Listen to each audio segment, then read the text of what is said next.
welcome to another edition of the Sports One. And we are back. We got the full crew in the house. That is what it's all about. The Yankees, out of any team in the league, are the best equipped to handle a blow like this. I think there is a higher power at play here. He's due law of averages. That dude is the ultimate scrub. It's trash. Yeah. Every person you have in there is fucking trash. Next game, you're going to see a big performance. You can see it in the end of the game, and I'm just totally stoked and excited for this. And we are back. Welcome to another edition of the Sports Port here on a rainy Tuesday. It's the Barnes, Tony, and Domac show. How you gentlemen doing today? Pretty good, dude. Yeah. Amped up. Obviously, cat out of the bag. Rangers lost. Kind of depressed about that. But I'm still excited to be here. What about you, Domac? What do we got? Dude, I'm ready to go, dude. Yesterday, played a little bit of golf. Didn't play too well. I mean, overall, I played all right, but I played with Domac yesterday. Blew up on the last hole. Yeah, I mean, we might as well just, I want the full thing. Let's go. What do we got? I haven't heard Domac, by the way, guys, I haven't heard anything. Little sneak peek that Tony was riled by the start, but go ahead, Domac. Yeah. All right, so to start, so the way, we talked about this yesterday. The way the handicaps worked was like certain holes, depending on, I guess, the level of difficulty, you get a stroke. Right, right. So Tony and I got the first two holes, got a stroke off, and the last two holes we got a stroke off. Mm-hmm. Yeah. The first hole, it was a tough hole to start. Mm-hmm. So, and just for Tony, by the way, Bitcoin above the 69,000. Dude, I saw that, dude. How crazy is that? So Michael is riled. Bought more this morning. It was at 67 when I woke up. Bought more. Wow. What's going on, dude? Let's go, Tony. Yeah, dude. Let's go. There we go. And then the rest of the round, I was kind of like pretty even. I was doing all right. And then the last hole, I'm in the sand trap on like a par 5 on my 6th shot. It took me 3 strokes to like get out of it. It was brutal to watch. Yeah, it was one of those tough ones. This is black course. No, we did red. Oh, yes, we did we did the back red. I thought we were gonna do black because I talked to him and we were planning on doing black because, like I said, to make it more even. But I guess maybe it wasn't available at the time or something. Yeah, I just showed up. We were playing red. So 3 shots out of the sand trap. Yeah, dude. It was. Did it hit the wall? Like, where were you up against it? Yeah. So like I chip up and I had to pick it because like the sand is hard. So I'm just swinging almost normal, and I get to like the top of the hill and it rolls all the way back down. Mm-hmm. And then the second shot I muff, and then the third shot rolls back down. So now I'm on like stroke 8 probably. And out of frustration, I just let it rip. It goes over the green on stroke 9. But even if out of frustration, just full swing. Dude, like, oh my God. But even if I got it onto the green, I would have had a 1 putt anyway before I got a 10 and I had to concede anyway. So I was kind of all right with it, but there's also a couple little we can get into it after Tony explains his round. But there's a couple rules changes, a little weary. Rule changes within your group or the course? The group. Like, it was just like we're kind of bending a little bit of rules here. They weren't consistent. I mean, let's just get to that now. What do we got? What is all right, so like first of all, the gimme distance. Like the gimme distance would be like, if you're putting for birdie and it's 3 inches away, you got to putt it. But then if it's like 6 inches away and it's triple bogey, you don't got to putt it. And then wait. So 6 inches away, triple bogey, you don't have to put it. But then what was the other part? I was just kind of meaning like the distances weren't the same. Right. So, like, but what was like for par? So like anything for par and birdie, you would have to putt out, which I agree with. Yeah. But I feel like it should be like a distance, either like a putter length or half a putter length, 6 inch, whatever the set distance is. I mean, if you think about it just roughly, I would say 3 to 4 feet. Yes. Right? Or no? What do you think, Tony? That's what I agree with. I would say so. Yeah. It just wasn't consistent. 3 to 4 feet. There'd be about club length, about. Yeah. And I don't know about you guys, but sometimes too, I do get riled, especially if it's a good round for me. I don't even want the gimme. I just want to exact, no question. So you feel good about it after. No, I always like to putt everything. But I was gonna propose that the next time we play, just because like I just feel like it would make everything easier, or we need to like put a distance. There's no distance. So like every time we eyeball it, so like one hole, if we're a foot away, we get it. But like we're less than a foot away, we have to putt it out. Like it wasn't evenly consistent, which was a little frustrating because there was one hole where like I had a gimme and like they didn't give it to me, and I didn't necessarily like take my time with the next putt, which I should have. And I messed it up. And then like I go to like tap it, I like reach over the cup and just try to like tap it in with one hand. Like I'm not even set up.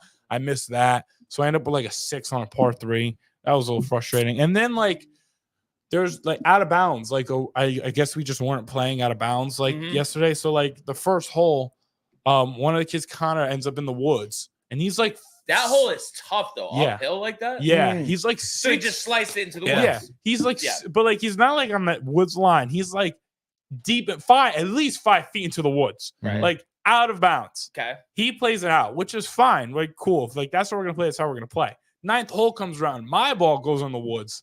I'm like, I'm gonna go check for it. They're like, oh no, you got to drop. I'm like, what are we talking? Like, what are we doing? I thought I can. If everyone else sitting out the woods, why can't I hit out the woods?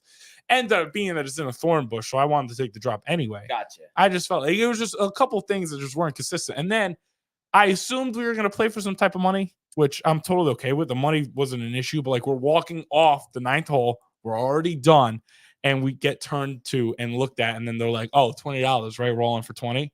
Which is fine. The 20 is not a lot of money. It's clarified. Not prior to. No, I don't think and so. And this was just winner take all.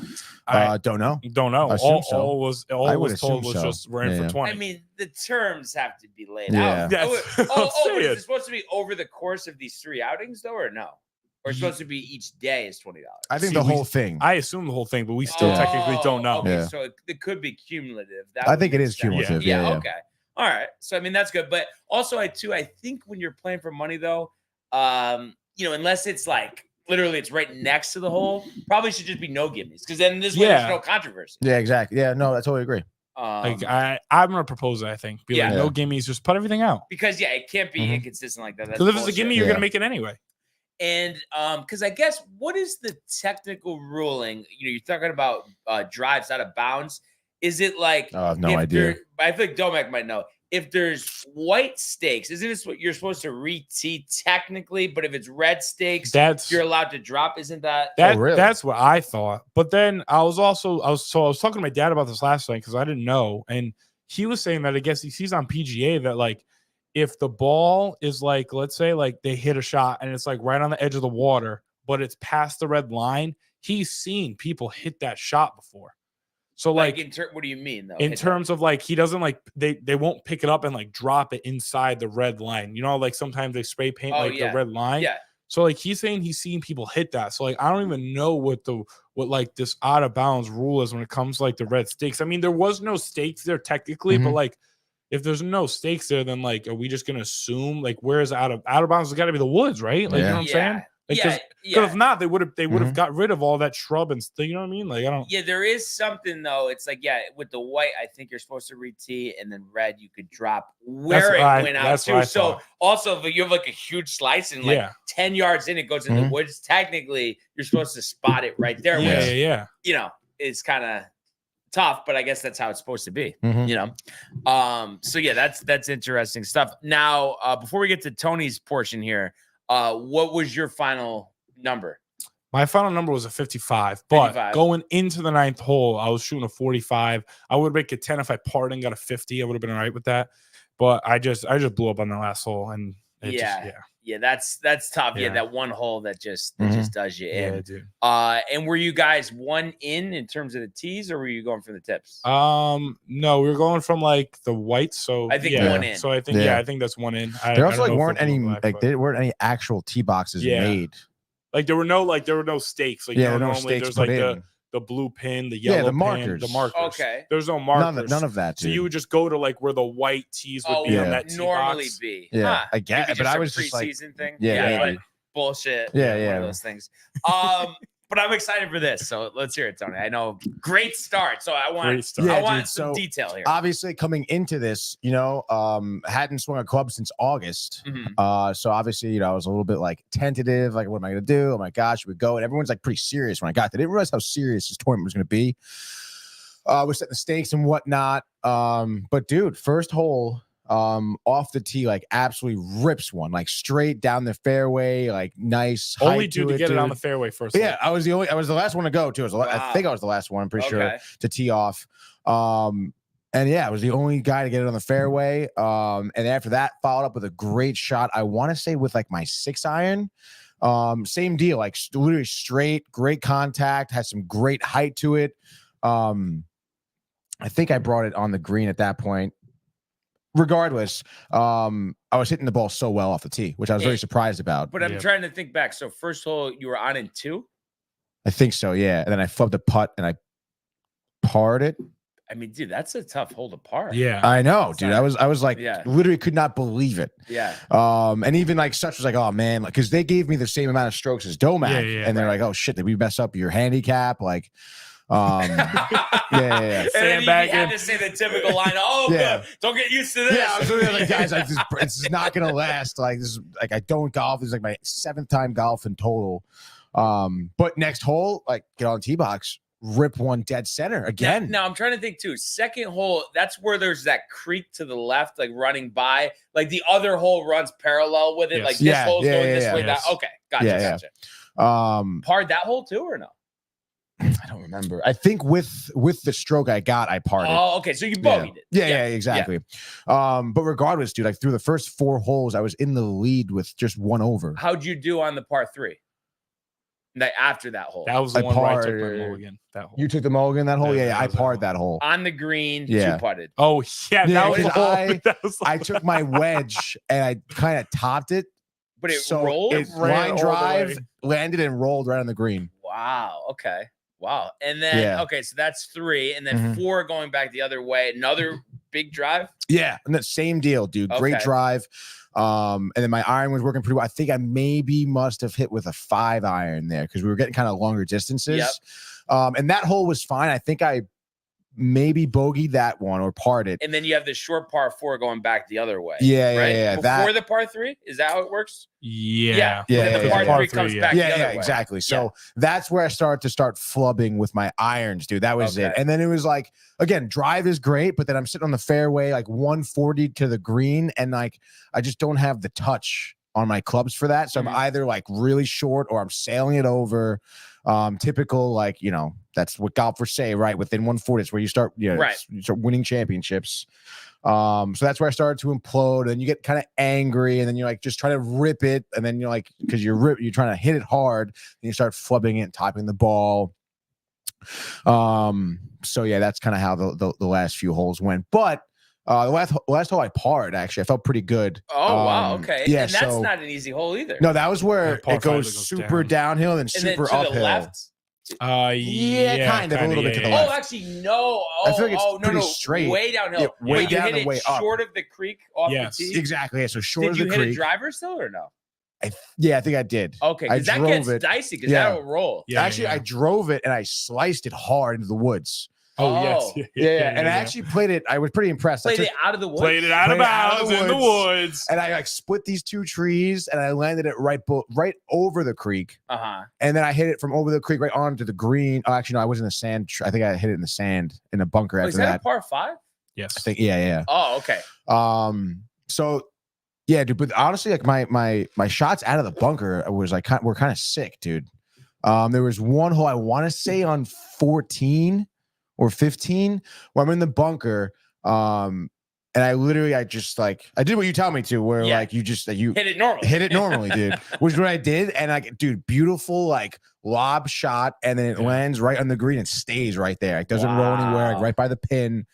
So I was pretty happy with those shots, but I got to work on my irons, I guess. Yeah, no, the irons are tough. So tough, dude. And I feel like mine are kind of unforgiving. They're older, so it's just like not handmade. Yeah. One of the guys we're golfing with, his grandfather, I guess, makes golf clubs, handmade him like a set of irons. How? I don't know. I don't know, but they were beautiful irons. And what was the final tally? 52, I think. Wow. So pretty respectable for me. That's probably your best 9 that I remember. I would definitely say so. Yeah. And also, like, I kind of like, not to make excuses here, it's kind of obviously my fault, but I didn't really realize, like, his Such was telling me, like, like they max out the strokes in the holes as a double par.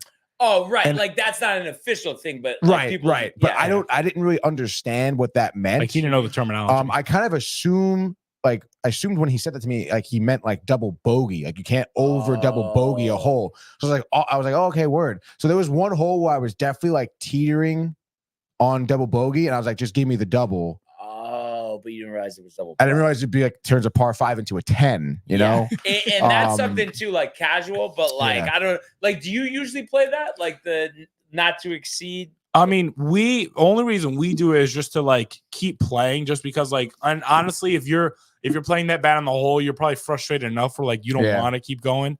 So like I only do that not because like we make people like, hey, this is what you have to do. It's just kind of like it's just easier for us because then we're not shooting a 10 on a par 4 and it's just like 2. Yeah. So it's like it's just a little easier for us. Yeah. But. No, you know what it is? I'm usually like doing my like spread with one of my friends. So like, you know, he'll give me something like if it's not close, but it's like there's not like it's so like I've had where I'm in the bunker 3 or 4 shots. Like, oh my god, this is gonna that is literally the worst. Especially if it's not match play, it's just a stroke spread, so that I'm done. Yeah, you know, it's over. And I was just thinking about this with Tony and the irons, like what you're talking about, the older irons. Have you been to? I don't know if it's Mike's or something in Hartford. It's like the super store. There's some like PGA store, superstore, I guess, in Hartford that everybody talks about. I've never been there. I've never been. The only place I've been up north is that driving range Cody's in Southington.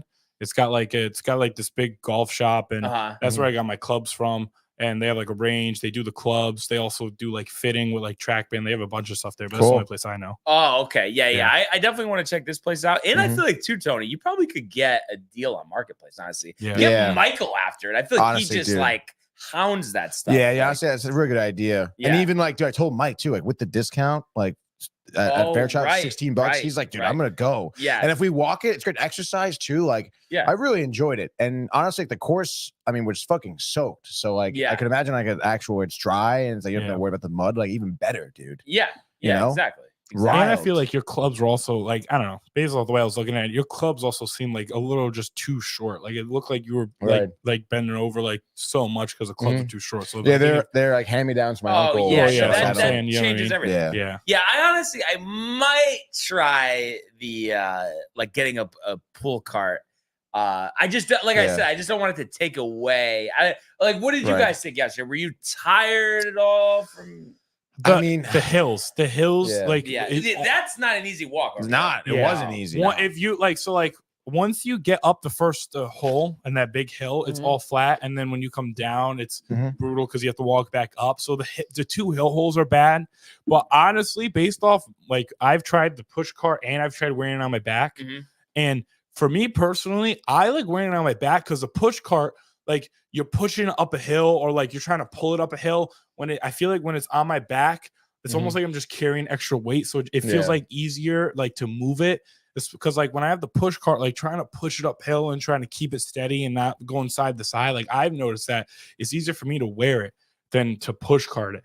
So like I don't know, but that's just me. I don't know. And I don't know what you think, Tony, because obviously you've played both courses. I would think Gaynor, where we played in Stanford, would be a lot easier walk because I feel like there's a couple hills, but other than that, pretty flat. Dude. Fairchild is a beast in terms of that, but definitely glad you guys enjoyed your round. Dude, me too. And just not looking promising the next couple days. But guess see what happens. Yeah, I mean it is tough. But I mean it's what I know. I was like really riled after yesterday. It just like felt good. No, that's how I felt on Sunday, and then it's like nothing. But I said, next week we're gonna have some good days. Yeah. So definitely want to get out there next week. Hell yeah, dude. And then I was telling you guys, but for everybody else, I was talking about me losing the pitching wedge on Sunday, but got it back. Gonna get it back. Didn't get it back yet, but they said they have it. So I'm hoping that maybe the pro shop's still open today, so I can just grab it. But I'm gonna just call them later, see what the deal is. Yeah. So did you just call them like, hey, did anyone find it? And the best part is, so I went in after the round, asked the guy, like, I guess I don't know, Stacks knows him, and I guess if you don't know him, he's kind of tight, like doesn't care. But if you know him, he like put effort. Right. So I asked him, and he just goes, "Yeah." I was like, "Oh, did you guys find a pitching wedge?" Not yet. That is hilarious. I don't know, just busy yesterday, not even thinking about it. Stacks texted me, "Oh, did you check with them? I can go pick it up because he lives near there." I was like, "Oh no, actually, now that you say that," and then I called, and the guy's like, "Yep, we have it." So I was like, "Oh, thank God!" So that's dope that like someone was nice enough to bring it back. Because I could have got by, yes, but it would be so annoying. Thank God for that.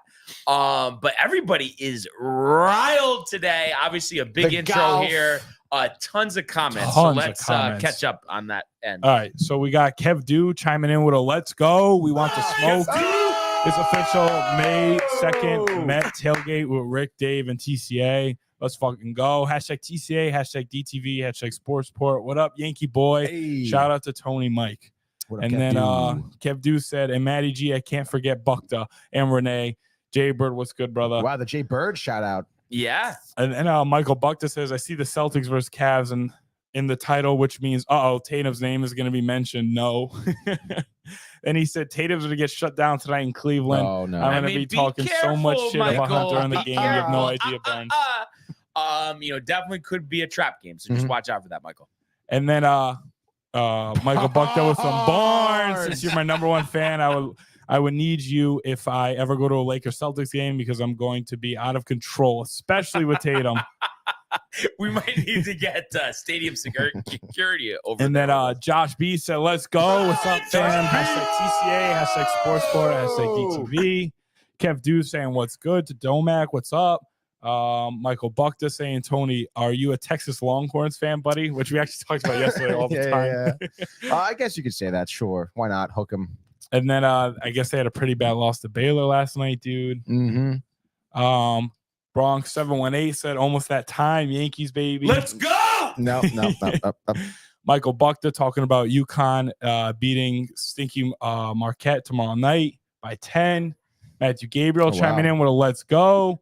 Matthew. What's going on, Matthew? He says, what's up to all of us? Anthony, A Bonds. Jesus. Hey, ball. Throw me the ball. And then he's saying, what's up to Kev Dew? Tons of comments back and forth. They keep talking about Tatum. How Tatum sucks. There's Maddie's who win MVP. Wow, Domac is tight. They keep saying, suck at this, suck at that. Get tight. off the court. Be a Derek stock Ho, boy instead. Derek Ho's chiming in saying, what's back up? in the mix. Wow. Josh M Wow. saying, morning to everyone. Good morning, Josh M. Matthew Gabriel saying, what a time now. The Rangers, spring training, the Yankees, the golf. How are ya? Tony Domac, how was the inaugural round of 24? What does he mean by round of 24? I think he meant the first round of 2024. Oh, there you go. I'm thinking it had something to do with like the holes. Yeah, I was like, confused, whoa. but Maybe. my bad on that. Then Josh M says, don't even get me started on the Yankees. They're going to be fired this season. M, I don't think Josh M really knows anything, dude. Let's go. I always play better when I walk the course. I sort Oh. of mentally set up my shots as I walk to the hole and take everything in. Yeah. I can kind of agree with that. I can see it flat course. Honestly, yeah. And it's just like it does kind of, it slows your game down. You're kind of not rushing as much. So it is kind of nice. Although I was saying yesterday, like, I could imagine walking 18 like for 3 days in a row. Yeah. That would be that tough. is fucking crazy that the pros do that. 4 days, Tony, too. Yeah, 4 days. They even yeah. And actually, there's a practice round before. So Forget it. Yeah, it's They like don't gotta kind carry of the clubs, ridiculous, though. dude. They just got to walk. That's true. But Like, think about it. You just got to walk. I know, but like, think about it. You got to walk 3 miles. Like, I mean, how? Yeah, but honestly, my clubs don't bother me that much. Like, I mean, not, if you compare, like, after walking 18, they definitely do. Like, the clubs are how much does a bag weigh? I don't know. Depends on your bag, I guess. No, but I had to say, Mine's probably like 40 pounds. when I did maybe? the thing in Florida where, we were staying on a course and you could just walk out, I actually did enjoy that, but it was completely flat. And I feel like it was just nice that it was like no one was out there. So I could just do any hole, take as many shots as I want. Yeah, that was great. And just practice. Yeah. And then Tony's mom is saying, good morning to everyone. I guess Top of the morning. You need to give her a phone call. You didn't call her yesterday. Yeah, no, I haven't. I've been She very hasn't busy. gone to that in a while, too. So I guess you've been up on your calls. Yeah, no, I have been. Yeah. Doing my best here, okay? And then the only other thing I was going to mention. Oh, okay. Actually, go to Josh M here. He says, Josh M says, if you play and keep tabs, you don't save that much time riding versus walking. I think you make better shots on average too. No, I could agree with that. I think, like we were saying, I think it's course dependent. Certain things like Great River, for instance, like you can't walk there. Yeah. Like you're gonna literally pass out on the course. Well, I mean, it's just huge course, right? Huge hills. Like you can't do it. Yeah, no way. Never been. Your mother says not good enough. Yeah, dude. Well, of course it's not good enough. Nothing is good enough. Nothing, dude. But I did see something that came across. I guess Live Golf has pulled back the paperwork to try to get their tournaments counted in the official world golf rankings. And I didn't read the article, but I'm just thinking about this out loud. I wonder if that's because they're expecting the merger to go through. I guess. Yeah. What is like what's the significance of them not being recognized? So everybody who is on that tour Mhm. only gets ranking points for DP World Tour, Asian World Tour, or the majors. Right. And you have to be ranked at a certain part or you can't get into the majors. So it's a problem, especially if, certain tournaments like PGA and Masters lifetime exemption, if you win those tournaments, but the other tournaments have like a cutoff point where you don't get, I guess Open does too, but it's still age 60. And I think US Open might be 10 years if I'm not mistaken. So it's just tough for guys like Taylor Gooch who made those comments to get into majors. So it does really complicate things. And I think it wasn't a coincidence that John Rahm, after renewing his like major exemption by winning the Masters last year, that's why he took the job. I don't think if he didn't win the Masters last year, I don't think he would have went. Oh, because he didn't want to be. He didn't want to risk it. I mean, no one wants to be left out of majors. Yeah, and now, crazy. So is this Gooch dude the one that made those comments about? Was it Rory? Yeah, made those comments about Rory. Yeah, that's and what I'm saying. And now he's not in the Masters. Yeah, and that's why he made them because he was frustrated. But then again, certain tournaments they do things right, like the Masters. Even though he technically didn't qualify, they gave Joaquin Niemann the special invite, and he just won, this past week in Saudi Arabia. He's only like 25 years old, one of the top golfers. So good to have him, in the mix for the Masters, which is rapidly approaching. And of course, we'll do our preview for Bay Hill tomorrow. I'm pumped for that tournament. And then your mother says maybe the games will be rained out this week. What's she talking about? Golf, maybe? I don't know. Because maybe she because thinks, no correlation with Florida, obviously weather here. Maybe she thinks like I don't know, sports like school. It's like hard games. Maybe she's thinking you're working. I don't know. Got nothing for you. I did see today, because I don't know, somebody that I follow like reposted stuff, but was supposed to be the Rutgers baseball home opener. But oh, cool. Yeah. I don't know how you schedule a home opener for March 5th in the Northeast. Yeah, that's kind of weird. Talk about a bad job. Yeah. Staten Island would never do that. Never, dude. You must have got. She says the Mets. That's what she was referring to. But yeah, I mean, I don't know what the Florida forecast is, but typically this time of year, maybe like a shower, right? Yeah. I mean, I don't think it's if it does rain, it's like 15 my mother minutes, must know something. So yeah. We'll get to that in a second. But yeah, so we'll preview that tomorrow. But obviously, really pumped that golf season, is upon us. But let's go now to the world of Major League Baseball. It's deep to left. It's 700. Albert Pujols. Yeah, what a play! Stop it, Skip. And Alonso cracks one of the Mets win the ball game. Out of sight. And it works at 100 miles an hour. 14 strikeout. Too deep to left field. There it goes. See ya. Tony, how pumped are you that the tickets are secured both opening days?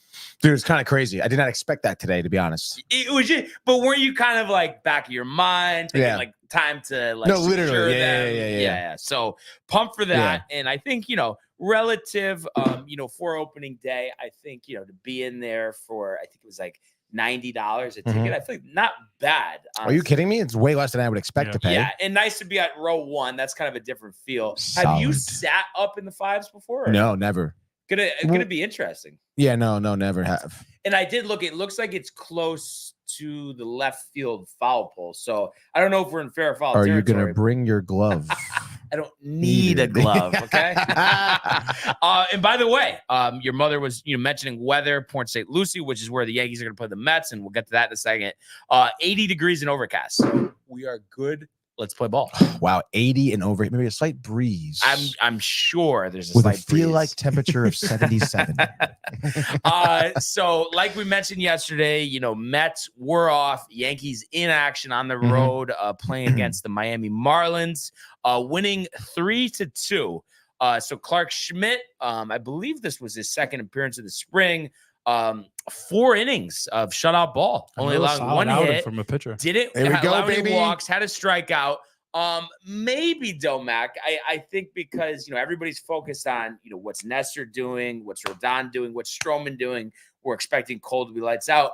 Maybe he flies a little under the radar and has a better season than expected. I'm not big on him, but I think there is that possibility. I think he could be good, and I also think a lot of it is because like I think the expectations this year are not gonna. I don't think they're even gonna bother about him. They're probably gonna look at Clark and be like, "This is what he gives us." They're not gonna expect anything more out of him. So anything extra he gives us is gonna feel like so much more rewarding because I feel like more like top heavy. Yeah, exactly. And I think too, you can't take for granted somebody who's ready to go every 5 days doesn't get injured. So I'm sure they look at him as an innings eater, as well. And then Will Warren followed him 2 innings, 2 hits, 1 run, and 3 strikeouts. So like we talked about, he's expected to start in AAA, but kind of one of the ascending Yankee pitching prospects. So might get some starts depending on the health of the rotation.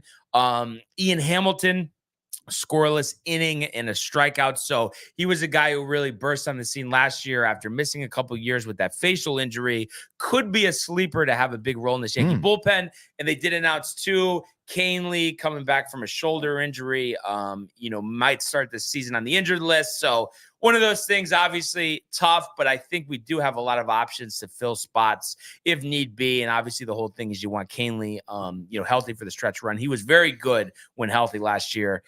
Victor Gonzalez, the lefty they acquired from the Dodgers, gave up a run in an inning. And then I don't know if I'm pronouncing this right, but Anthony Miskevich had the save, an inning, a strikeout, and picking up his first save of the spring. Offense, wasn't too much scoring in this game, but you had Anthony Volpe 1 for 2.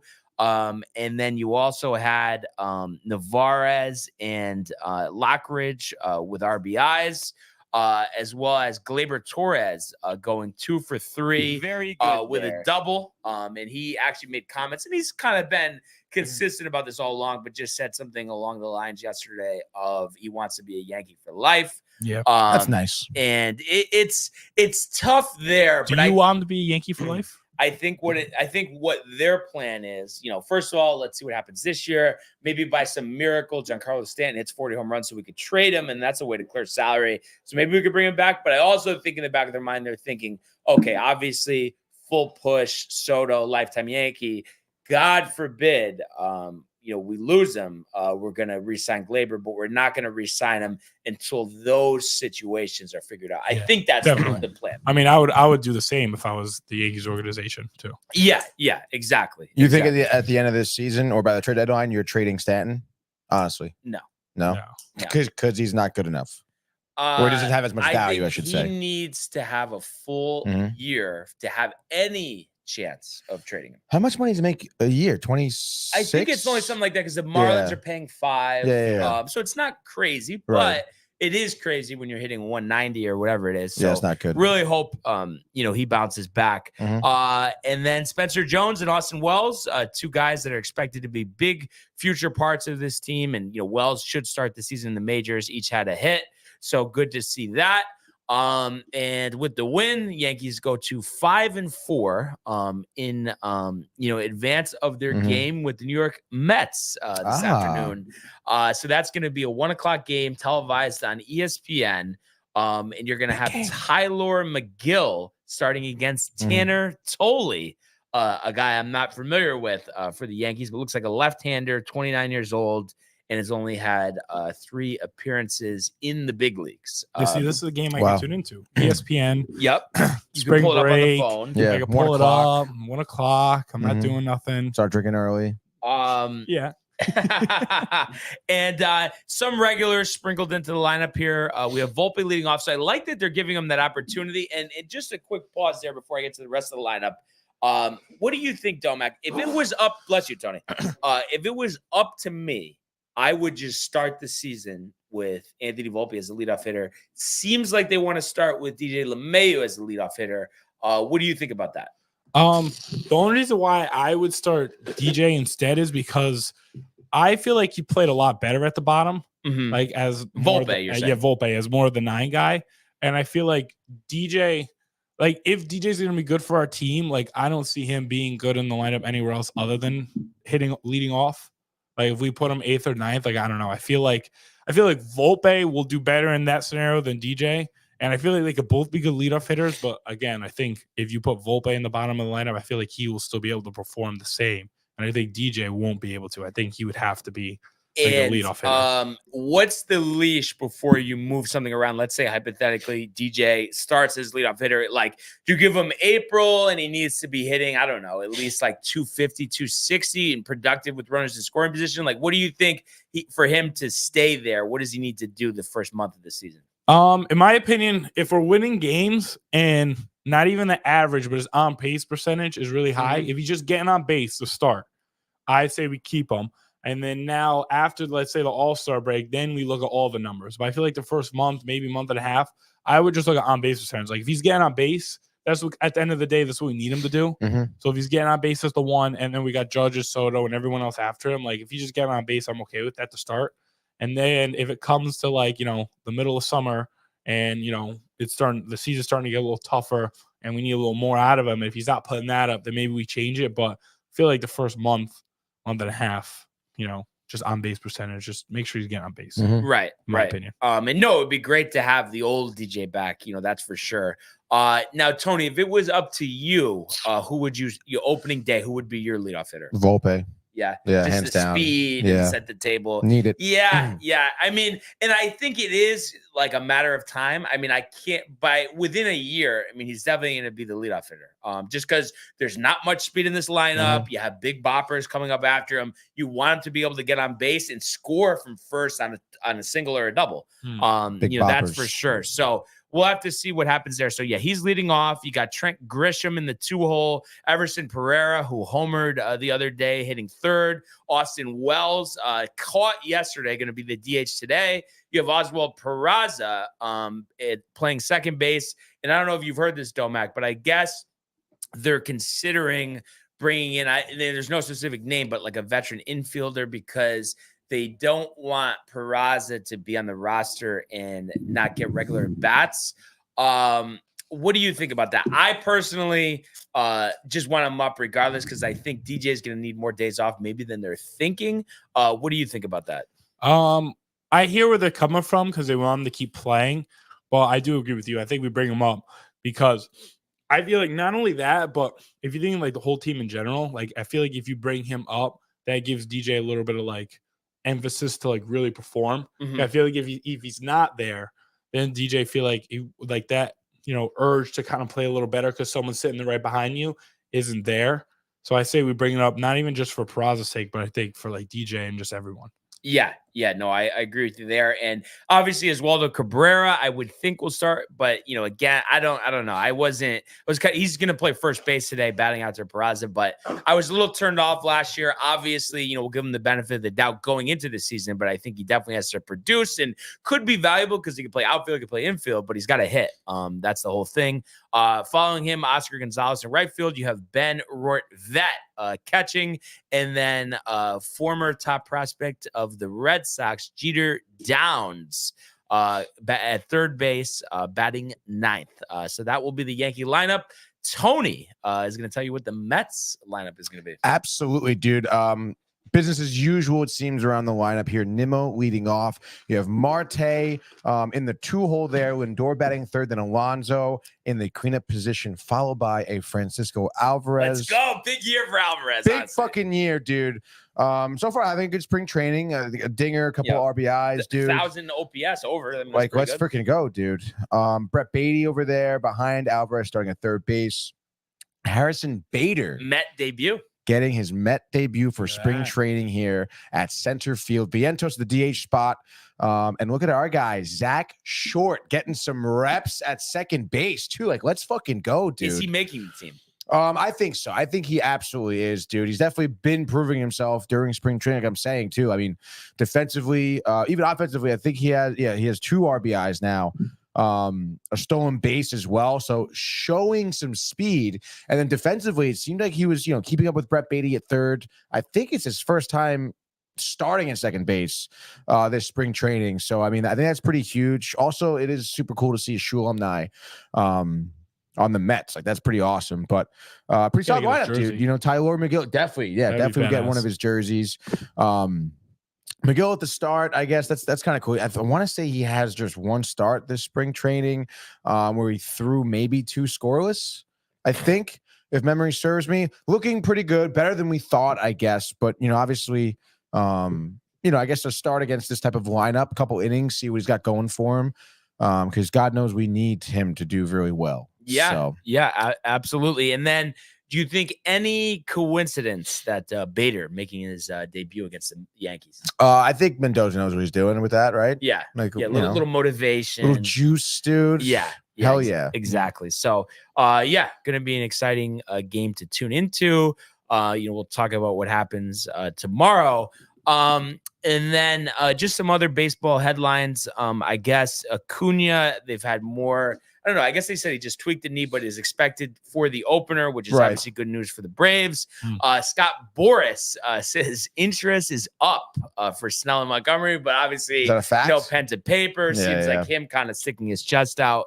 And then Josh Donaldson retiring after 13 big league seasons. I didn't see that actually. That came out yesterday. So obviously the writing on the wall for that after how bad he's been the last couple of years. What a douche. Former Yankee great Sonny Gray leaving a spring start with a tight hammy. I don't think there's any clarification on what level, but obviously not good for the Cardinals if he has to start on the injured list. You never know with hamstring injuries. And then kind of expected, I think it's an arm or a shoulder injury, but Clayton Kershaw to start the season on the 60-day injured list. So obviously coming back sometime in the summer. But that was expected, for the Dodgers, and they're going to have to piece together that rotation, especially with Ohtani not available till next season. Oh, yes. I believe also I saw, Verlander will start the season as well on the injured list. Shoulder, dude. Yeah. So these guys that, us growing up, they're the top pitchers in the league. They're obviously getting older, injuries, all of that. So interesting to see. You think, how that develops. Do you think either of those two pitchers, who's going to retire first, Kershaw or Verlander? Kershaw. Verlander's older. Yeah, he's older. Yeah, but I feel like Verlander's been playing better.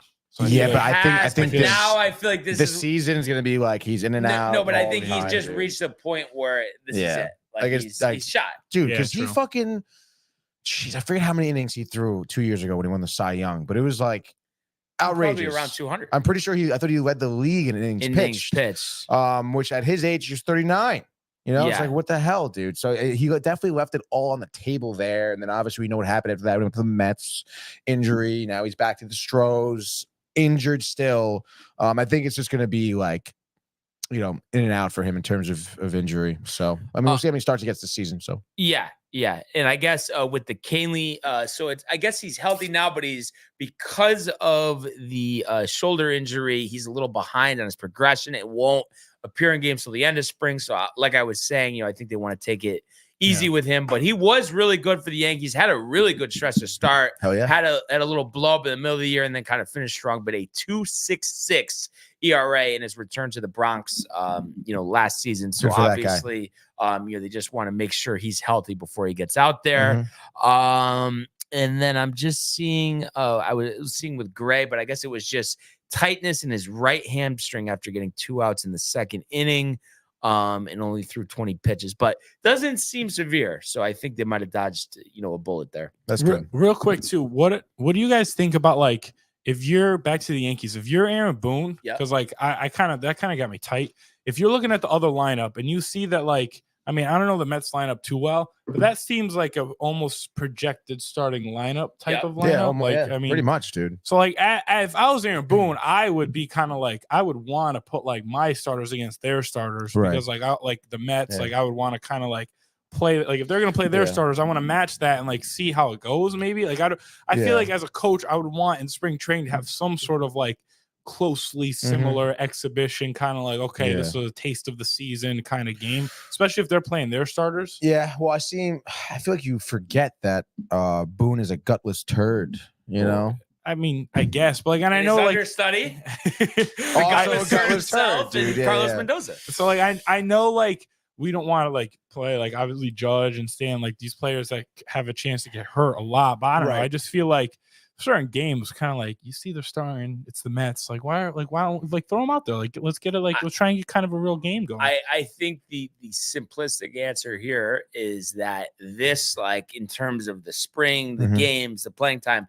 this was mapped out 3 months ago, and I think they will not go, they won't change that plan. Right. Which honestly, I mean, I don't think it really matters that much. The results of the spring don't it's just spring training too. Like, why you gotta like flex yourself out here? Yeah, and I mean, there are some guys that you want to see do some things like Peraza, like Cabrera, like Austin Wells. Nice to see Spencer Jones in there. He's playing great. Yeah, and then you have these guys also going up against a projected, somewhat more or less, MLB starting lineup. So that's a good test for them too, for the Yankees. Yeah, exactly. So we'll be definitely tuned into that 1 o'clock on ESPN. Let's go now to the world of the National Hockey League. Here he comes. McDavid shoots. Top shelf. He scores. Captain with the overtime winner. That's the middle. That's a world-class hit right here. Tomsky stepping. Rink Washington made the full split save. Are you kidding me? Turn. Side of the net. Between the legs and they score. Filthy. David Pasternak. The silver trophy to the Golden Knights. All right. So there was a big game at the Garden last night. That is correct. Between the New York Rangers, Florida Panthers, a tight game. Final score: Panthers 4, Rangers 2. Empty netter in the last minute. So really was the outcome was in question almost to the final horn here. But of course, for the Rangers, after such a good stretch to drop these last 2 games, against top competition, definitely disappointing. I watched this through and through. It seemed like they were beginning of the game really dominating possessions, getting a lot of shots, but still like that struggle to get pucks into the net. Let's go to you here, Tony, because I know you're very good at breaking everything down. I mean, what did you see out there last night? So just like you too, that first period, I'm honestly super impressed with the way the Rangers played. We'll just go straight to the goal by Cooley here. First of all, great job by Cooley. He also scored in the last game against the Panthers. So it's kind of good to see here. Great awareness on the power play, just being at the right place, the right time, recognizing the puck. Bobrovsky, obviously, being forced to, I guess, attempt a second, save there, unable to get, control the puck after a shot. And then, Cooley's just there to put it behind him in the back of the net. And I mean, like I said, that's a great job there. As the power play was expiring, I believe they still gave him a power play goal technically. But I mean, one of the keys I said to this game yesterday, or last night, I should say, was converting on those power plays. So that was great. That was one of the power play in the first period. Like you said, they were very dominant. I mean, there were times where they were moving the puck so quick that they were doing a job in avoiding, how physical the Panthers could be. Still, though, I mean, like the game was very physical. I mean, you saw the fourth line out there for the Rangers laying the wood. You saw some big hits from Tkachuk, from Reinhard, Trocheck and the boys getting into it with the Panthers, multiple times after the whistle, refs having to break things up because that's just how the Panthers play. And I think the Rangers did a great job in meeting that energy, meeting that physicality, that bruteness to the Panthers game, which was great. And that was exactly why they led by a goal after the first period. They also were significantly outshooting the Panthers. I think they were doing a great job in terms of limiting their shots, but also progressing through the neutral zone, getting opportunities for them. And of course, that first period, again, I mean, we talked about it too, but Bobrovsky's having a great year. Great season as he's been for the Panthers now since last year's postseason, really. And the Rangers, I mean, they were robbed a few times. You saw like deflections in front of the net that Bobrovsky were able to track down. Just straight up shots where he was gloving too. I mean, it was pretty impressive. There was definitely one deflection shot too. I think it was Lafreniere maybe or maybe it was Kakko off the tape of Zibanejad, and it was deflected. And literally Bobrovsky was just anticipating the deflection, had his glove out. So there was a lot of crazy saves there. Second period, the Reinhardt play on the power play. I mean, what are you going to do? A physical game, you're going to have opportunities where you're on the penalty kill, and the Rangers do have one of the best penalty kills in the league, but obviously Sam Reinhart, one of the top goal scorers in the league as well, netted his 43rd. Yeah, dude, for the puck. I mean, he was there in front of the net. We know that.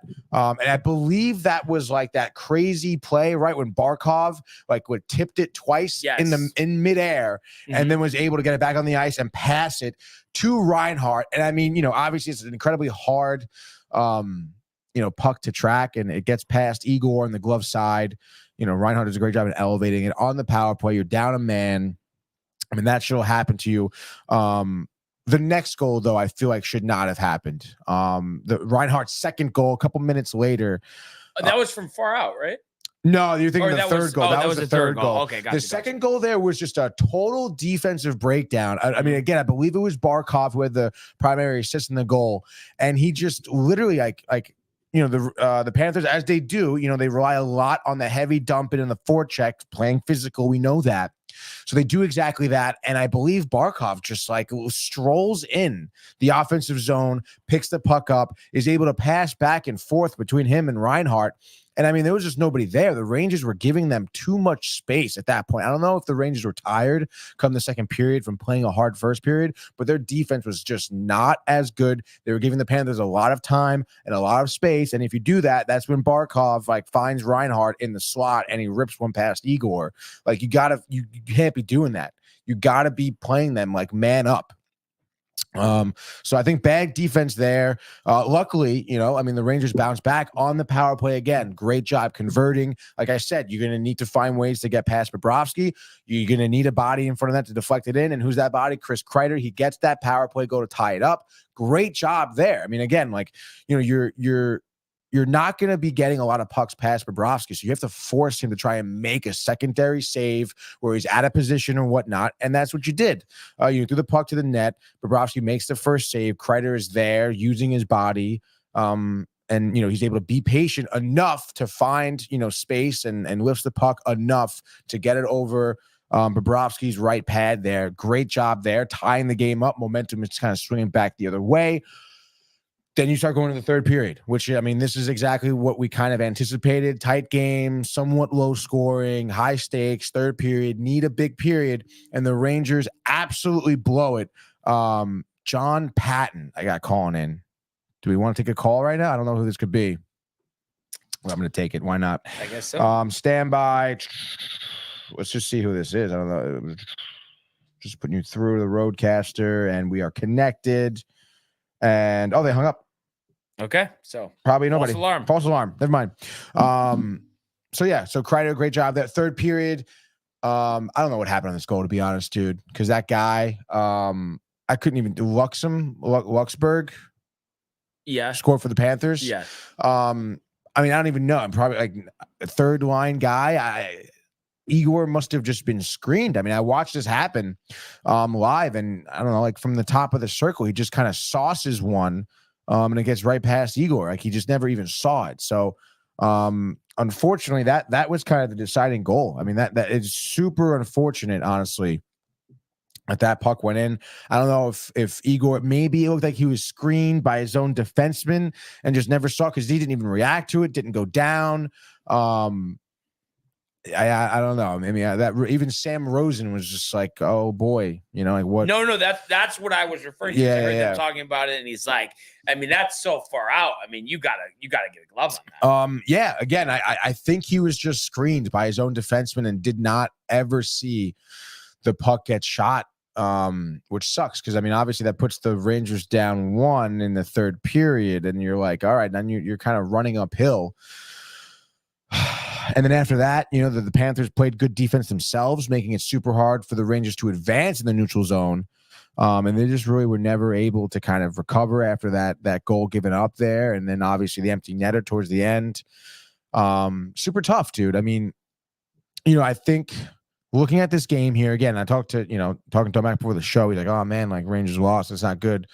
This is a very tightly knit game. I think if this is the playoffs, if it is a 7-game series, by no means am I like, oh, the Rangers are going to get swept, or by no means do I think that the scale is tipping in either team, significantly anyway. I think the Rangers had to just keep up with their defense. They kept up with their defense and just didn't give up, that third goal. I mean, I think we're seeing a different outcome. I mean, I said it yesterday too. I mean, if the Rangers do take this game to overtime and it's 3-on-3, hands down, the Rangers are winning it with that amount of space they're going to be given. But they got to stick to their defense. And I think maybe Laviolette making some different adjustments against the Panthers too. I mean, your offense getting shut down in the third period there. I'm pretty sure, I don't remember the number, but you were significantly outscoring the Panthers, I think, between the first half of the game. And then you start blowing it. The Panthers start making their adjustments to stop the Rangers game, and the Rangers can't really make any adjustments to their offense. And again, I don't know if sorry, Domar. I don't know if they were tired, but I mean, even Kreider said it after the game. They were giving themselves a lot of space, giving the Panthers, that is, a lot of space, a lot of time. And they were just quick and they were heavy hitting.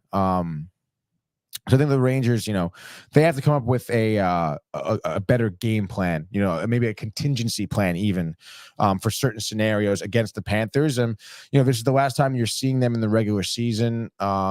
You beat them once, they beat you twice here. So, I mean, again, I thought they only played once before on the 29th, no? I think they played once before that as well, and they won the first one and they lost the last two. Or is it the other way around? Maybe they lost the first one, won the second one. I forget. No, they have one more matchup. Oh, they do? They lost actually the first one.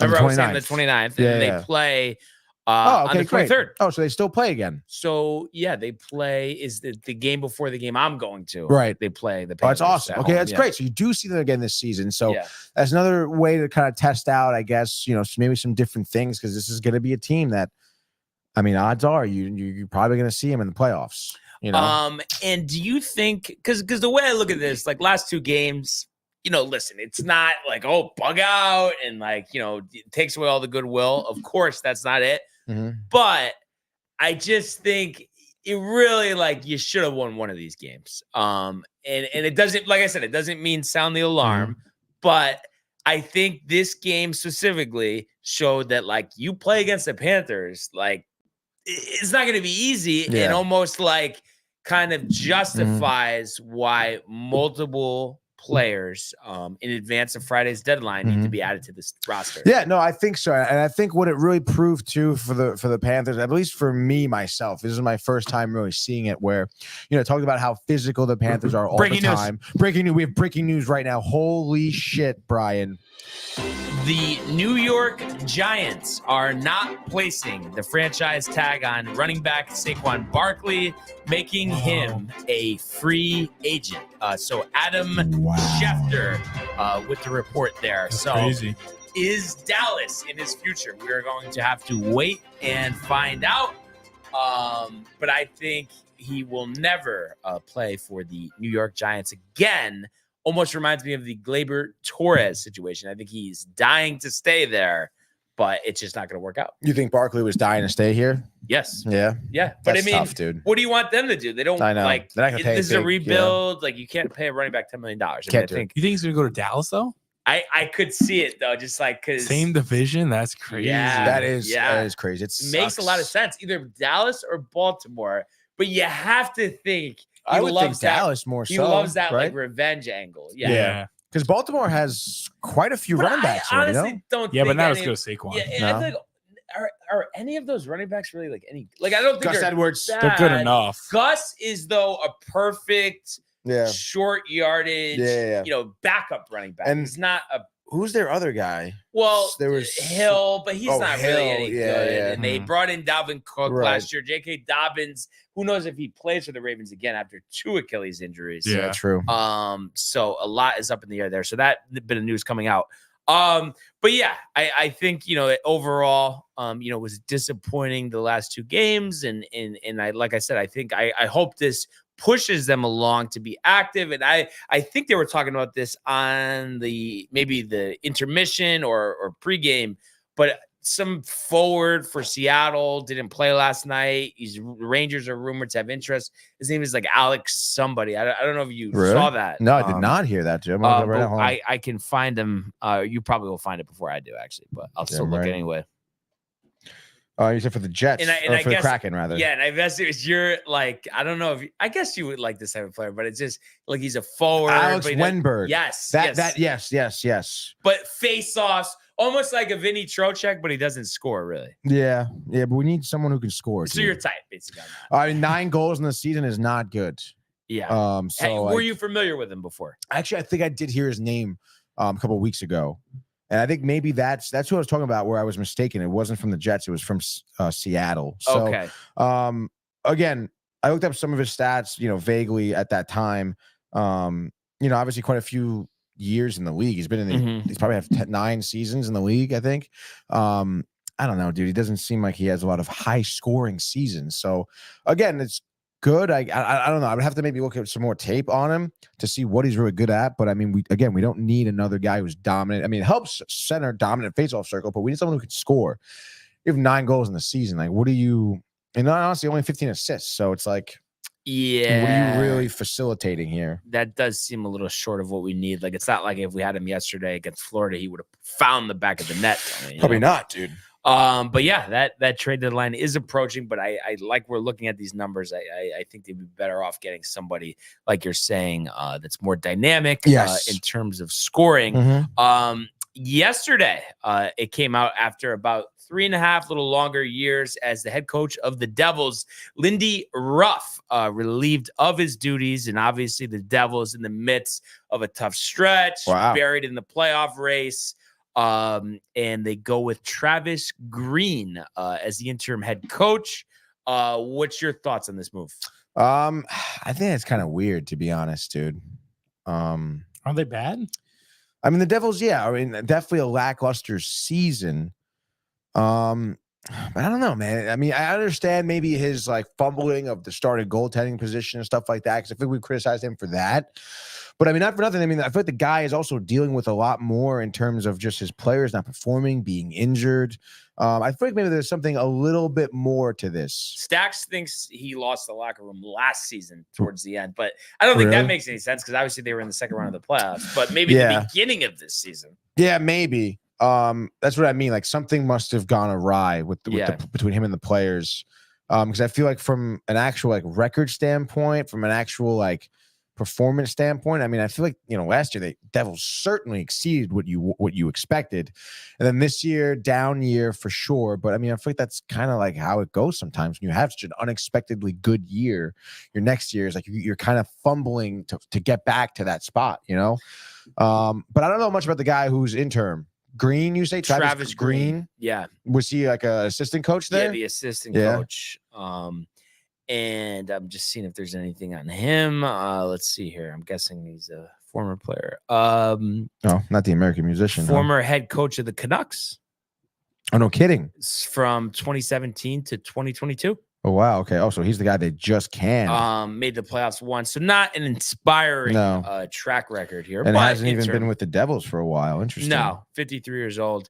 I know I always go to this, but I was texting Stacks yesterday and I said, maybe after the year, they get Trotz out of the front office from Nashville. From Nashville? That would be kind of crazy. I don't think he'd be leaving the front office, though, Ryan in Nashville. Mead, why not, though?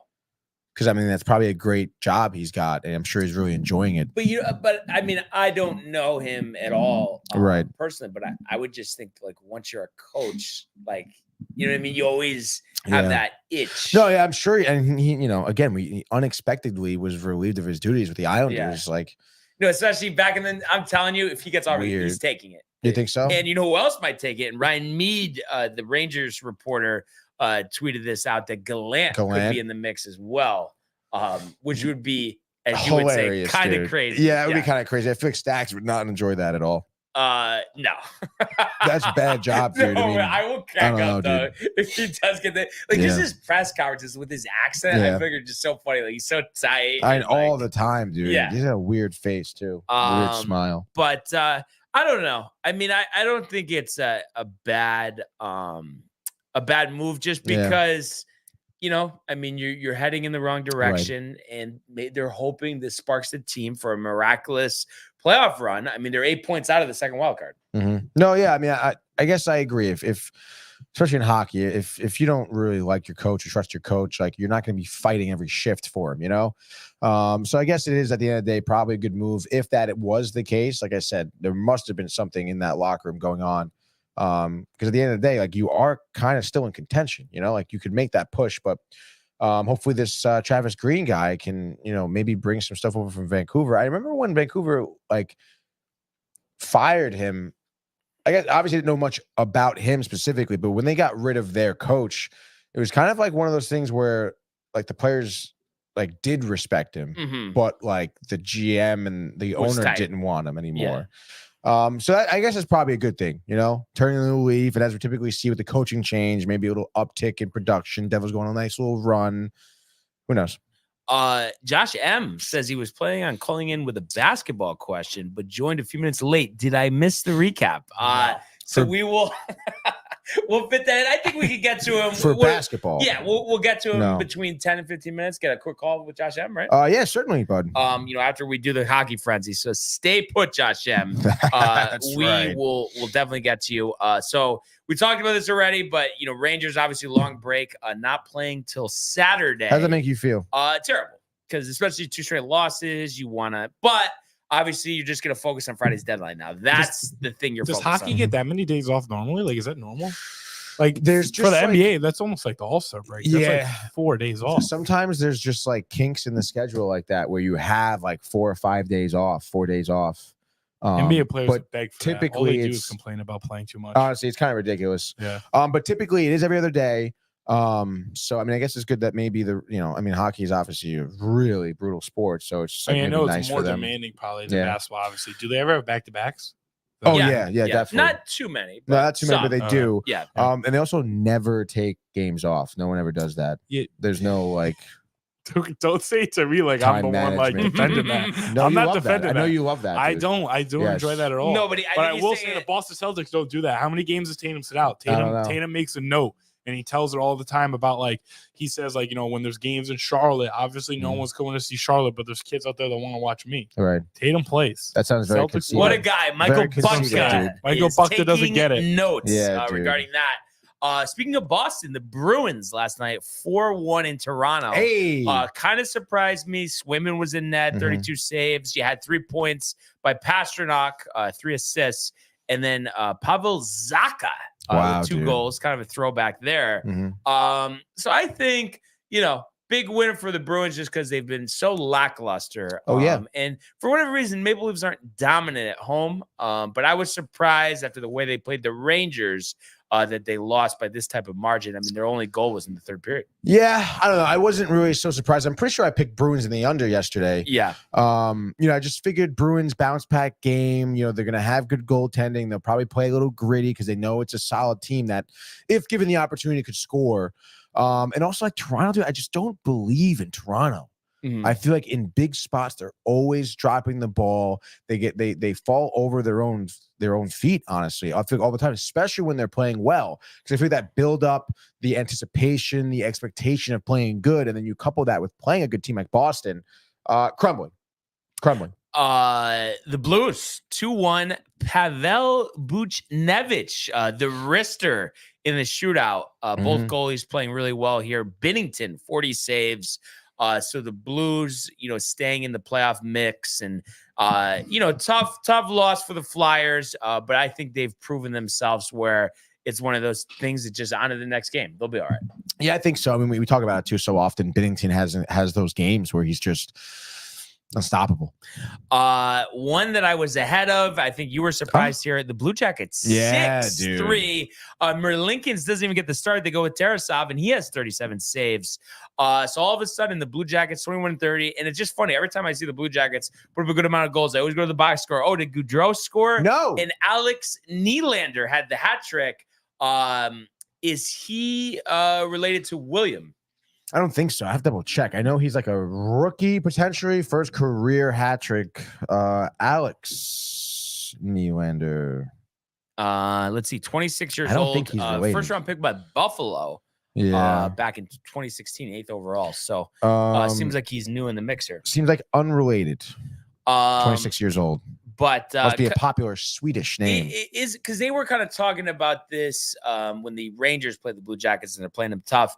Is there really something where it's over for the Blue Jackets, so it is easier to win games, or is that still overrated? I mean, this is the NHL. Nothing is easy. I mean, I guess. I mean, if you're playing with maybe less pressure, sure, it helps the individual athlete. But in terms of easy, I mean, no. I mean, again, like we just talked about it. It's not like there's guys that take days off. I mean, every game you're fighting. Every shift you're fighting for your next one. That's a lot of coaches' mentality. So yeah, no, I wouldn't say it's necessarily easier, but I mean, obviously they got to win some games. You say they're what, 20, 30, and 21? What are they? With the Blue Jackets? Yeah. 21 and 30. 21 and 30. I'm actually kind of surprised they've won 21 games. I feel like I haven't even it seems a little high for them. Justice Annunen, the 23-year-old from Finland, third-round pick, Colorado, 2018. Second career shutout last night in Chicago. So the Avalanche, in Colorado, my bad. 5-0 though. McCarr with a goal and an assist, and then Nathan McKinnon 2 goals and 2 assists. I mean, come on. Anytime you see the Avalanche match up against the Blackhawks, you expect it to be this type of game. But good for them that they're developing another goalie. Because you never know. I mean, I know they gave up a lot for Gorgie, but I think he has to prove himself the next couple years or the rest of this season on to next season. Yeah, I suppose so. I mean, he's been somewhat, I guess, has had inconsistent years. Yeah. In the past, but I think he's doing great. But like you said, it's always good to have a backup tender. And, I feel like I think it's the second time they've shut out the Blackhawks. So I'm pretty sure they won their last game against them 5-0 as well. So, business as usual, I think, in Colorado. And then we saw the Kraken 4-2 over the Flames. Grubauer 35 saves. So the Flames had been heating up. Kind of similar teams in terms of record, both kind of inconsistent. Kuzmenko for Calgary, 2 goals, which is kind of interesting. But yeah, so I mean, both teams, I think it's going to take a lot for them to get in the playoffs, but they stay alive. That's the important thing for sure. If you had to pick between those two teams, who do you think is better, Kraken or Flames? Flames. More talent. Yeah, I think so too. It's a shame that just the outcomes aren't there. I know. But that being said, fellas, I believe it is time for a hockey frenzy. All right, here. Let's go. It is Tuesday, March 5th. That's right, the 5th of March here. Beware the Ides of March. I think that's the 15th. Doesn't freaking matter here. It's the NHL, baby. We're starting off early and often. Business as usual. 7 p.m. Games will be starting, and we're starting off in New Jersey. The Prudential Center as the Devils take on the Panthers. Florida on the road here, -125. The back-to-back over under 6.5. Obviously, we know the Panthers would beat the Rangers. They're on, I believe, now an 8-game or a 7-game win streak. And they have split the regular season series here with the Devils. Their last game, January 13th, the Devils took care of business and beat them 4-1. Pretty interesting. What do you think is going to happen here, Brian? I think the Rock will be rocking. And for the first time in quite some time, I'm going to take the Devils. I just think there's something to interim coach, Panthers on a back-to-back. Almost reminds me of my pick of the Blue Jackets yesterday. Didn't feel great about it. Knew Vegas was a lot better team, but there's something about a feel, about momentum, and I think the players are riled up under an interim coach. So I'm going to say the Devils in a tight one. Jack Hughes, the hero. The go-ahead game-winning goal, last 30 seconds of regulation. Devils 4, Panthers 3. So I'm going to go Devils and the over. Oh, that's so tough, dude. I mean, if the Devils win this one, they're going to have to score a lot. But, I mean, Stolarz has been such a great backup tender. Look at his stats. 11, 6, and 2, a shutout, 2.02 goals against, 924 save percentage. Give me the Panthers and the under. I say they bounce back against Devils, still in the back-to-back. They win in a tight one, though. 3-2. So give me the Panthers and the under. Next game up, we're going to Pittsburgh, baby. Still 7 o'clock. Speaking of the Columbus Blue Jackets, Brian's newfound winning team here on the back-to-back. They'll be taking on the Penguins in Pittsburgh. Pittsburgh minus 240, over under at 6.5. How do you feel about the Blue Jackets going back-to-back? Probably Elvis start, obviously. Let's go, right? Yeah. Mitch Lincoln's got to be in that. But come on. I think you have to be within reason with these things. You don't go. It's like picking the Sharks every night. You can't do that. So I look at this matchup, and I think the Penguins, last couple games, hasn't been good, but I think this is where they reestablish themselves, and I think they get a much-needed win. Jari, yet another shutout. Carlson, a goal and 2 assists. Sid, the kid, with a goal himself. 3-0 Pittsburgh. I agree there. I say Pittsburgh and the over, though. I feel like last time these two teams faced, Pittsburgh won 5-3. I would imagine somewhere around there. Even Elvis didn't have a good game against Pittsburgh. So give me Pittsburgh and the over. I'll say 5-3 again. Why not? Next up, we're going to Boston, baby. TD Garden, 7:30 p.m. taking on the Edmonton Oilers, baby. Edmonton on the road. Favorited, minus 130. So Bruins plus money. Watch out. Over under 6.5. The Bruins just got off the schneid by beating Toronto. Edmonton on a 4-game win streak right now. Last time these two teams faced, Bruins won 6-5 in overtime. So what do you think, Brian? Oilers 6-5 in overtime. Wow. And Connor McDavid, we haven't seen him score too much this year. Focus on the assists. I think he's got 2 goals. He's got 2 assists. Zach Hyman with another 2-goal game here. But we're going to say Evander Kane, the game winner in overtime. Boston going down in the extra period once again. I mean, how do you not honestly agree with that? I mean, Edmonton's been hot, actually playing some great defense too. I think a lower scoring game here, a little bit of a reverse here of the last game. Give me Edmonton and the under. I say they win 4-2. Next up here, it's going to be a ESPN Plus Hockey Night in America, 7:30 p.m. over Brian's second favorite team, the Islanders, taking on the St. Louis Blues, are on the back-to-back. Kind of crazy here. All the back-to-backs. Last time these two teams faced, Blues took care of business with a shutout, 4-0. And because of that, Islanders are actually favored here at home, minus 190, over under 5.5. Blues upset? No. Oh. The Isles out for blood in this one. And also, trade deadline looming. And I think everybody who's on the team wants to prove that they should stay, that they're still in it. They're the top contender outside of the 2 wildcard spots at the moment. Much needed win here. Ilya Sorokin pitching the shutout. We're going to say Noah Dobson with a goal and 2 assists. And the Isles shut out the Blues 4-0. Isles shut out the Blues. That's crazy. I'll take the Blues in the under here.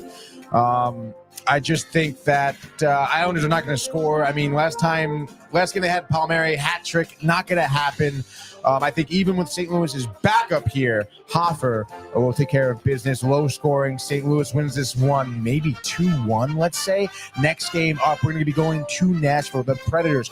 Barry Trotz having a good time. He and the Predators will be playing the Montreal Canadiens here. Predators trying to keep this win streak alive. I believe they are on a 7-game win streak as well. And you look at the last few games they've had, only giving up 3 goals in 3 games, beating Colorado 5-1, Minnesota 6-1, Ottawa 4-1. So I mean, it looks like this could get ugly. Nashville minus 215, over under 6.5. Brian, crazy 8 in a row, but more of a defensive game here as the Preds will win this one. I'm going to say 3-1. So Predators in the under. I will concur with that one. Canadians are not going to be scoring much. Maybe 4-2 at most. Preds take this one. So Preds and the under. Next game up, we're going to Winnipeg, baby. It's 8 p.m. now as the Jets are taking on the Seattle Kraken. Over under at 5.5. The Jets are minus 170 at home. Give it to me straight, Brian. Yeah, give me the Jets. Give me another under. Kraken, maybe some sea legs, back-to-back games here. So I'm going to say the Jets 2-1 in regulation. Couldn't agree more here, except for the over/under. Give me the Jets and the over, baby. I think a lot of scoring by Winnipeg, maybe not so much from Seattle. Winnipeg wins this one 5-2. Next game up, it is now 9 o'clock on this beautiful Tuesday. The Coyotes taking on the Blackhawks. By gosh, what's going to happen here? Over/under 5.5. The Coyotes minus 240 over there in Arizona. This is going to be the second time these two teams have faced each other. The first time, Coyotes put up 8 goals to the Blackhawks 1. So what do you think here, dude? This is a tough one for me to kind of decipher, but I don't know. I guess just the whole fact that, it is a back-to-back, you would think, they're going to have some tired legs as well. So let's say we're going to go with, I'm going to say give me the Coyotes 4-3, Keller, game winner. Yeah, I mean, how can you not argue that? Give me the Coyotes too. Blackhawks just cannot score at all. I'd say Coyotes and maybe the under 3-1. Next up, our second to last game here. We're going to LA, baby. The Kings are taking on the Canucks. 10:30 p.m. at the Crypto.com Arena. Over/under at 5.5. Expecting some good defense, some good goaltending. LA here at home, actually, our favorite. Well, actually, technically they're minus 105. The Canucks minus 115. So money line kind of sucks here. Look at these two teams. The Kings maybe getting off the schneid, beating Vancouver just a few days ago, maybe a week ago, in Vancouver, 5-1. Do you think they duplicate that outcome, Brian? I am going to say that. It's a tough one. Yeah, give me the Canucks. Oh. JT Miller, hat trick, Josh B. Canucks 4-1. So Canucks and the under. I'm going to go with the hot team right now. Give me the LA Kings, baby. I want to say they can definitely score. They can put up 5 easily, maybe even 6. So I would say give me LA and the over. They win, I'll say 5-2. So our final game here now, we're going to San Jose. We're staying in Cali as they take on the Dallas Stars. And the Stars are going to be favored minus 400 on the road here. Over/under 6.5. Believe it or not, the last time these two teams faced was, I guess, early March. Believe it or not, 3 days ago, where the Stars won in a shootout, 3-2. So what do you think is going to happen here, Brian? I think the Sharks are going to win this one. I think it's going to be a 5-4 overtime win. Tomas Hertl, the Hattie Boom Batty, the game winner in overtime. Sharks in the over. I don't know, man. Give me Dallas in the over. Heavy favorites, dude. They win 5-2, let's say. And that is your hockey frenzy. So the picks moving along. Tony with a decent lead here as well. So we know he is jacked up about that. And I just closed out the document, but I'll bring it back just to give everybody the exact numbers here. We both had piss poor efforts last night, to say the least. But let's see here. So I'm 55-49, and Tony is 56-36. That doesn't make any sense. You're 59-39. I'm 56. No. Yeah, why did I? Oh no, Brian. Hold on. No. I can easily. Give me a second. See, this is why you don't go back to something after it's all set. Hold on. This is easy. Okay. Let's see. So, all right. So 33-27. So that would make 4-8. Wait, what? Oh, 30. What the fuck did I do? Oh no, dude. Speaking of nuts. Oh man. Hold on. I'm gonna figure this out.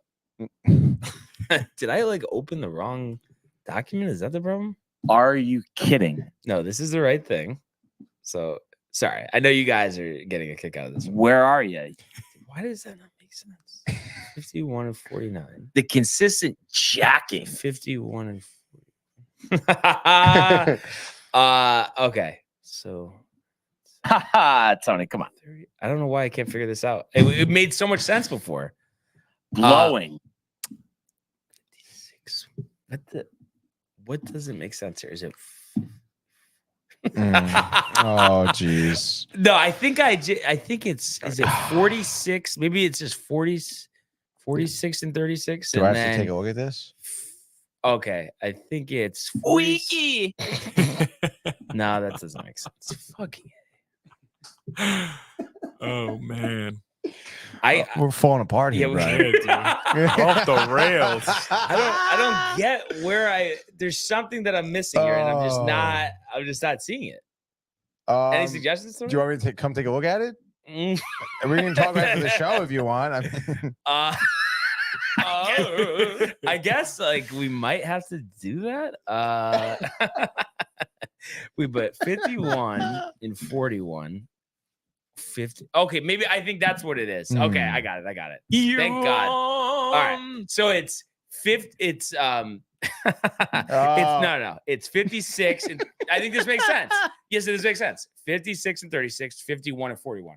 You're up 5 games. Okay. Right? I mean, that adds up to the same amount of games. 56, that's what? Let me just put this down on the bottom. So 56 and 36. 92. 92. And right? then 51 and 41 is 92. That's 92. All right. Yeah. So, and let's go to the world of the National Basketball Association. Wow. He wants to. The Bulls go! LeBron James at the buzzer!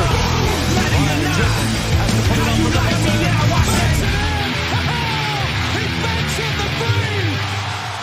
And the Lakers win the game!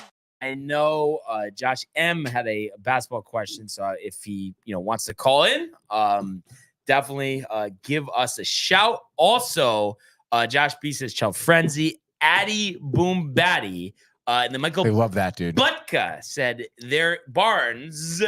There's a very good chance that I could get thrown out of a Lakers Celtics game because of losing it with Tatum. So I tend to fight Tatum. Just take it easy, Michael. He's not Just worth boo him. it. Violence isn't the answer. All right. And I know Michael. I think Is it's this Josh time- M? Yeah, this is Let's definitely get Josh M. Let's go. All right, Josh M, stand by.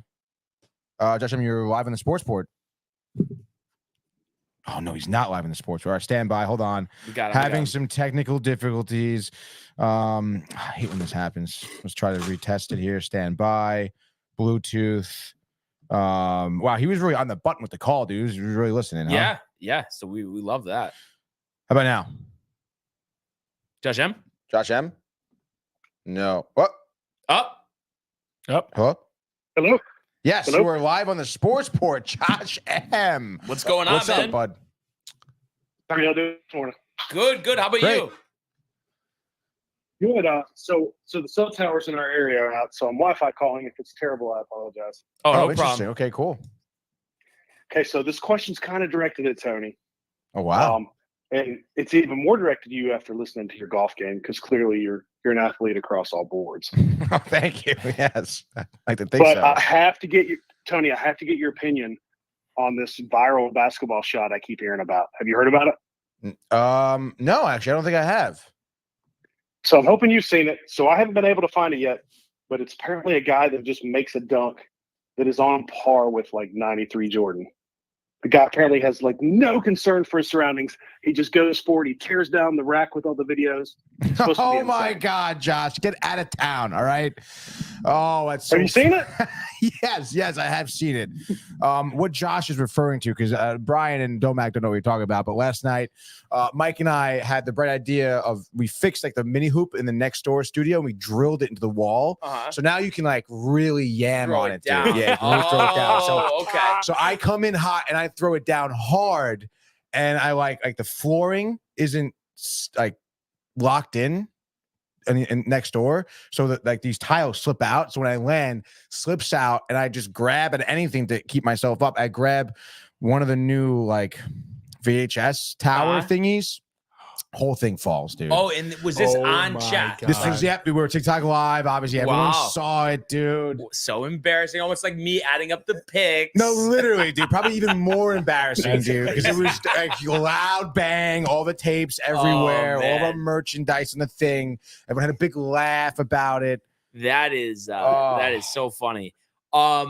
Just kind of curious, Josh, you were talking about golf. Do you golf often, or how often you get out there? I haven't in a while because the little ones and things change. But yes, I used to play a good bit. I still have them. I still get them out. I've got 5 acres, so I'll go out there and hit balls and chip around and stuff. Wow, I mean 5 acres. I think you can put a couple holes out there. Yeah, that's pretty a couple awesome. par threes. Yeah, I need to put one in. But honestly, I always found that unless it's one with the boys where you're drinking, if you walk it, it doesn't take much longer, but I play way better because I suffer from if I get up on the tees and there's a group playing behind me and another group behind them, I feel rushed and I got to hurry. But when I walk, by the time I get up there, I'm ready to shoot anyways, and I'm not rushing, but I'm just quicker. Yeah, no, I could see that. I think the whole thing. Oh, I guess one of the cameras is low battery. But I feel like it's just one of those things where, if you're kind of out there, there's no one else around, there's no rush. You're definitely going to play better. And it's obviously you want to do that on the flatter courses. It sounds like the walk for them yesterday was a little tougher. Yeah, if I drive one and then I'm going for my second shot and I'm taking 2 minutes to walk up to the ball and I'm looking at how far I am, I don't rush and jump off the cart and try to figure out, okay, 130 yards. I've already kind of pretty much worked it in my mind and kind of know how far I'm going to hit the next shot and what I'm going to use. I just play better for some reason. Yeah, no, I could see that. Now, what's your favorite sport and team? I've told them before I'm a huge Yankees fan. Okay, so that's your Yankees over everything, you're saying? Like in terms of sports teams. Yeah. But I mean, I live in Atlanta, so I love the Braves, but we have family that is on the Yankees, so huge fan of them right now. Yeah, let's go. No, I'm so excited. And I live in the South, so college football is the other thing I'm into. Georgia? I am a Georgia fan, yeah. And I'm from Alabama originally, but it gets too bloody over there if you pick Alabama or Auburn. Yeah. So once I moved to Georgia, it made it easier. Yeah, that's for sure. But yeah, I'm so pumped for baseball. Me and Tony, we're gonna go to the Mets opening day and the Yankees opening day. So nice. definitely.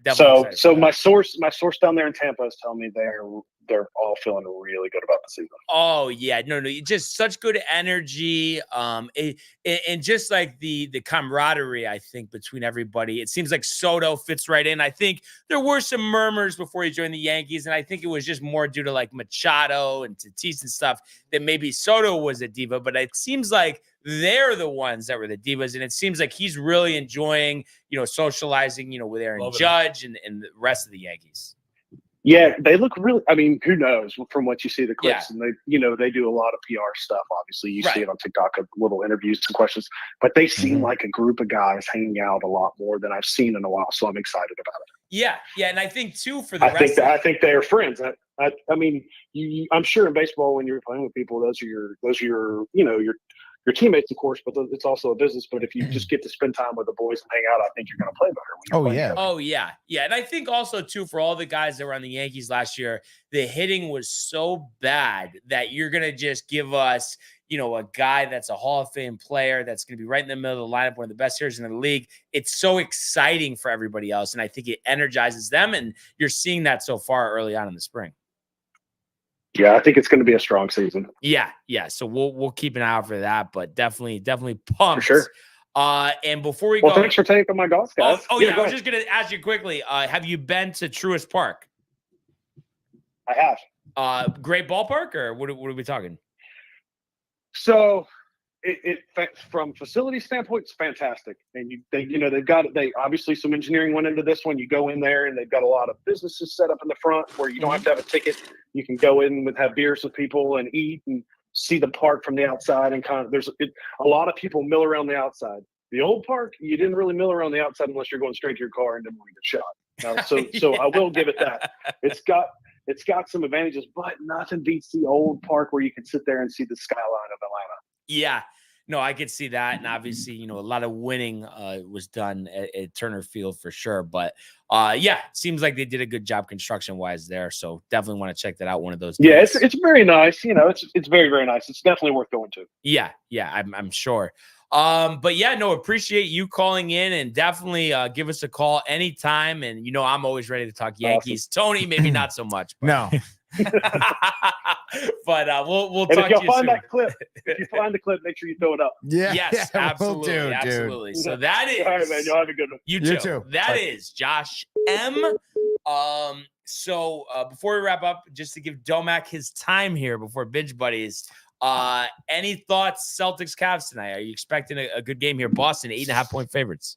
I think it'll be a good game. I think they'll cover the spread. I'm not too worried. The Cavs are always a team that I feel like when the lights come on, they're just never going to perform to the top level. And I feel like right now the Celtics are riding a wave that I personally have not seen them ride since I don't know, since maybe like that run they had when Kyrie got hurt in the playoffs and they went on that run all the way to the Eastern Conference Finals. Like, I don't know. Right now, the way I'm seeing them play is just it's something different than the last couple of years. Even the year they won the finals, like, I don't know, just they're playing on such another level, especially with the way our team like talked about the game against the Warriors after the fact. Like, they weren't over the top. They were like humble and eager about it. And they were still almost still pissed off after the game. Like if they want to like keep this winning streak going. So, I mean, I can't see them losing today. I'd be surprised if they lose today. Yeah, But- yeah. No, I mean they definitely Hammer the Cavs, dude. they definitely have been rolling. But also at this point in the season, I mean, are you kind of like, oh, just like get me to the playoffs? Like, are you kind of over the regular season, or you're still kind of keyed in? I'm over the regular season only because of the narratives that are getting put on the Celtics. Like, I just saw today. You want like, to prove everybody wrong. That's what I'm saying. I saw today that like we're the Buffalo Bills of the NBA, we're the Cowboys of the NBA, and it's like I get what they're saying, but we were just in the finals 2 years ago. The Bills weren't in the Super Bowl 2 years ago. The Cowboys weren't in the Super Bowl in the last decades. Same with the Bills. So like, I get the comparisons. Like we've been very good regular season teams, and we never got over the hump of winning a championship. But like to get put on this kind of level is very frustrating. And like I'm telling you, this season it's different, dude. I'm telling you right now. I'm looking at the camera. The Celtics are winning the finals this year. I'm not kidding. So Domex says, get your futures in. There's going to be a parade in Boston come June. So, never was a big fan of Boston parades, but it could happen. I will acknowledge that. So that's the first half of the doubleheader TNT. Also have Suns at Nuggets, which should be a good one. Yeah. The Knicks last time out beat Cleveland on Sunday when we were at the Horseshoe. They're back in action tonight against the Hawks, 2.5-point favorites. The Hawks we've talked about before. A mess at 26-34. They say Brunson's questionable. I don't see how they play him in this one. You want him to be right down the stretch, especially when everybody gets back. That's crazy that they're still favorites without Brunson. Yeah. Definitely is. So we'll have to see what happens. Also, I know Michael Butka riled the Lakers over OKC last night. So I think, that was a big win.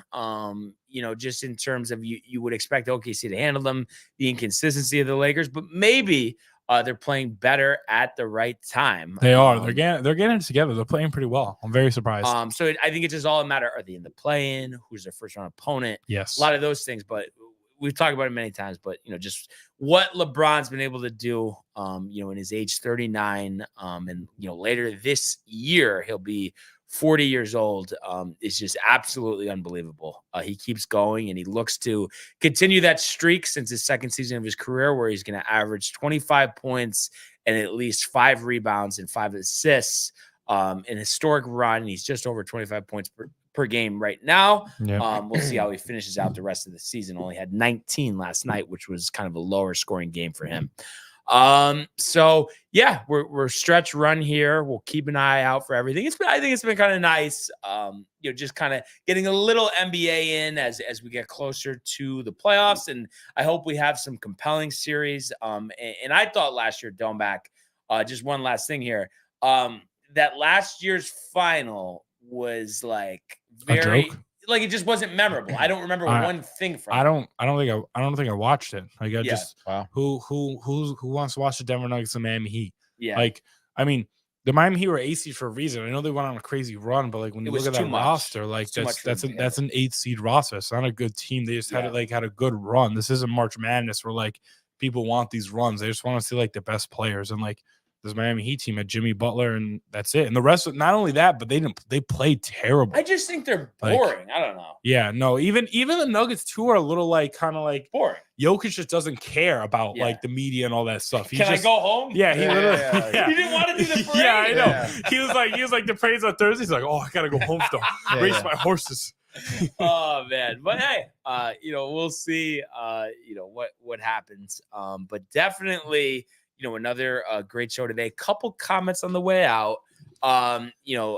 Josh B says, Michael Buckus says, Barnes, it's Tatum. I got to get heated. That guy's my biggest enemy. He asked Josh M where he lives. He says something with Atlanta. He says nope.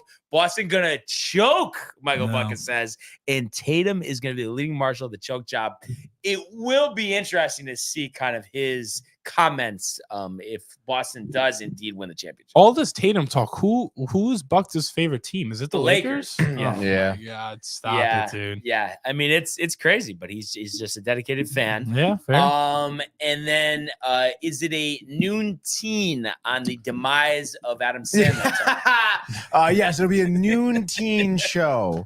We'll be reviewing the movie Spaceman. Came out over the weekend. Netflix, Adam Sandler movie. Supposed to be serious. Check it out. Over under 5 years since you thought Sandler did a good job in a movie. Oh, I would say under 5 years. Yeah. He's had a couple good Murder ones. Mystery.